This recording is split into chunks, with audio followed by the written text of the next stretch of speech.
Ya, halo kawan-kawan, balik lagi bersama saya di channel Den Mas Haryo. Dan pada kesempatan kali ini saya ingin membahas tentang step by step berternak mentok untuk pemula ya kawan-kawan.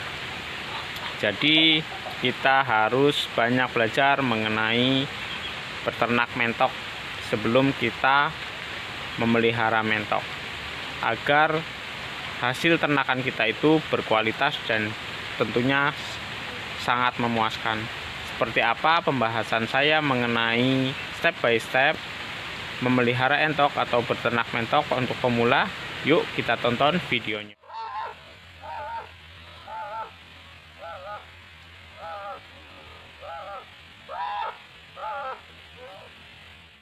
Ya, pada kesempatan kali ini saya ingin membahas tentang tahapan-tahapan apa saja yang wajib diketahui dan dilakukan untuk para pemula yang mau berternak mentok ya kawan-kawan.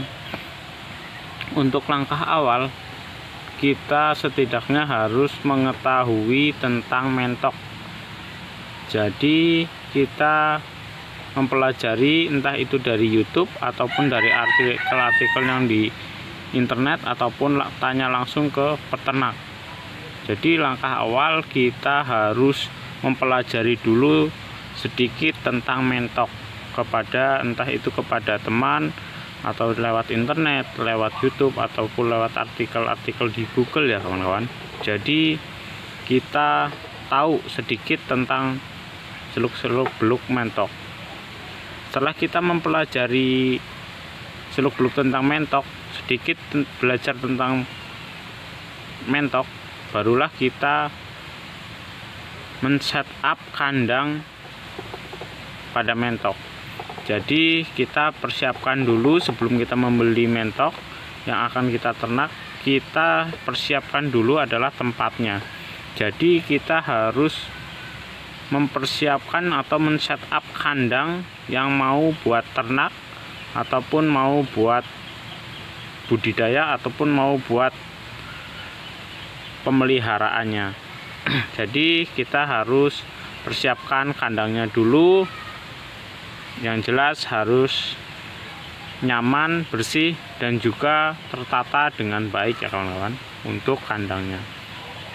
Setelah kandang sudah dipersiapkan, barulah kita menentukan mau dibawa kemana arah peternakan mentok kita, ataupun mau yang seperti apa kita berternak mentok atau melihara mentok.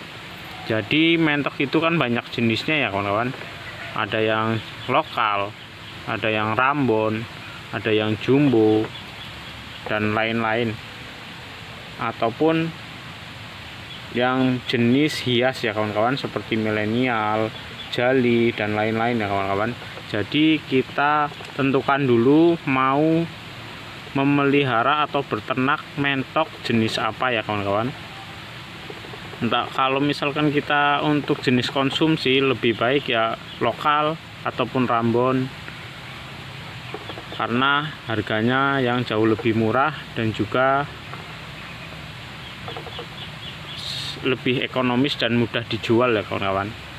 Kalau misalkan kita mau untuk kontes, itu bisa kita entok hias ataupun jenis jumbo ya kawan-kawan, karena kontes pada mentok itu bisa dilihat dari warna dan juga bobot. Nah, jadi lebih baik kita memelihara yang jumbo ataupun hias seperti milenial, jali kalau kita mau menentukan di peternakan untuk entok hias.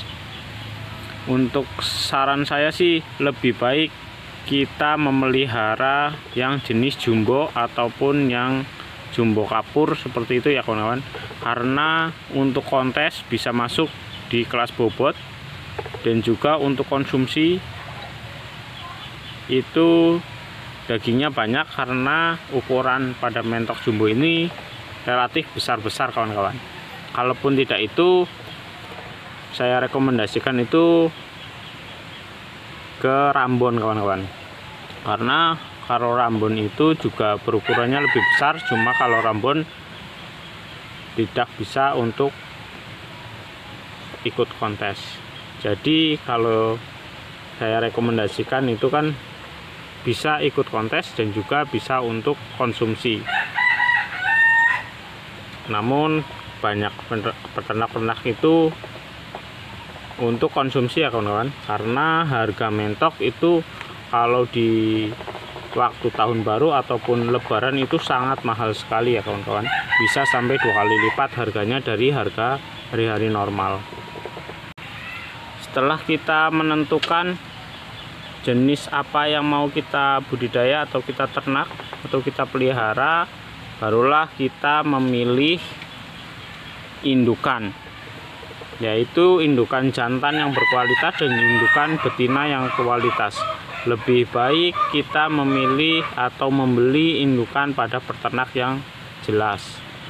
Kalaupun di tempat atau di daerah teman-teman atau kawan-kawan ini tidak ada peternak yang besar atau terpercaya ataupun peternak mentok, itu kita bisa beli di pasar, namun kita harus mempelajari atau belajar tentang bagaimana cara memilih mentok yang baik dan benar agar kualitas yang dihasilkan ternakan kita itu pasti bagus dan berkualitas. Kalau misalnya kita beli di peternak, biasanya kan lebih mudah memilih mentok-mentok yang berkualitas karena keturunannya atau bibit bebet bobotnya itu sudah jelas ya kawan-kawan. Jadi pemilihan indukan jantan dan betina itu sangat penting untuk menghasilkan anakan-anakan yang berkualitas, karena dari indukan yang berkualitas akan menghasilkan anakan-anakan yang berkualitas juga kawan-kawan. Setelah kita memilih dan membeli indukan yang berkualitas, baru kita pelihara. Dengan cara kita memeliharanya, pasti kita akan menemukan selahnya atau menemukan cara-cara bagaimana kita baiknya untuk memelihara secara langsung ya kawan-kawan, tidak secara belajar lagi ataupun membaca artikel. Jadi fungsi dari kita belajar terlebih dahulu disinilah, pada saat kita memelihara, disitulah kita akan jauh lebih tahu bagaimana cara baiknya kita memelihara entok kita. Selain kita setelah itu kita juga harus belajar ataupun kita harus rajin bertanya kepada senior ataupun kita baca artikel ataupun lihat di YouTube bagaimana cara pengobatan pada penyakit mentok, dan kita harus belajar bagaimana cara membuat entok itu gemuk atau dan lain-lain. Itu perlu kita pelajari dahulu ya kawan-kawan, sambil kita mempraktekkan pada ternakan kita.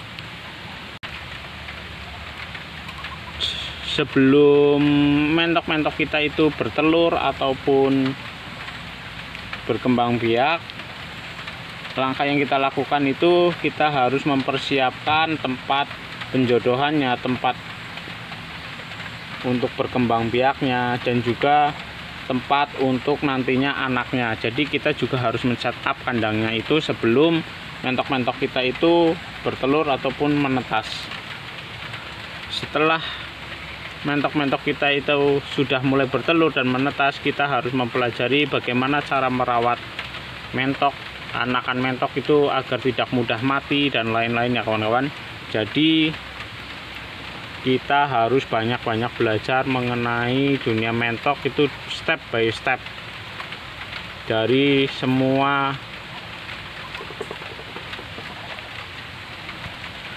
semua sisi kita harus pelajari ya kawan-kawan, entah itu dari kandangnya, dari entoknya, dari nanti anakannya, dan juga yang terpenting adalah tentang berbagai macam penyakit-penyakit pada mentok dan juga penyembuhannya serta apa penyebabnya. Jadi kita pelajari itu semua agar kita bisa terapkan nanti pada saat kita berternak mentok. Jadi sinambi kita berternak mentok, kita juga belajar agar ternakan kita itu bagus ataupun berkualitas.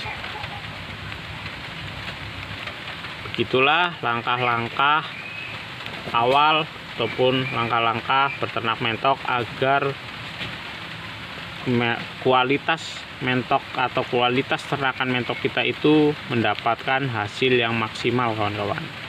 Oke, untuk pembahasan kali ini segini dulu ya kawan-kawan. Bila ada kawan-kawan yang memiliki pengalaman ataupun